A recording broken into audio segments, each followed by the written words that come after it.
Let's dive into the world of keyword difficulty and see how it can boost your online presence. What is keyword difficulty?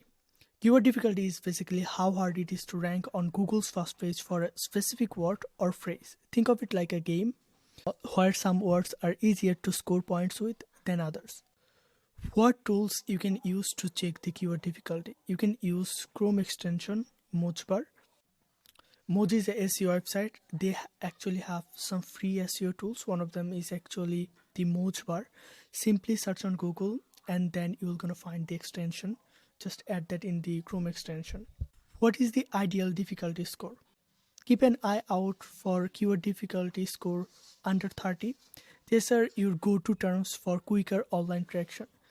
Seeing higher numbers like 40, 50, 60 or above, that's a big league where the top dogs play. But don't worry, you can still get there with time and effort. For immediate results, aim for those under 30 keywords.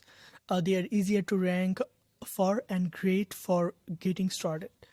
Don't ignore the tougher keywords though. They take more, but worth it for your firm's reputation in the long term. Final tip for you. Remember, if everything over 30, rethink your strategy. There's always a way. That's it for now. Keep up with your SEO journey and you will see great results. Catch you in the next video.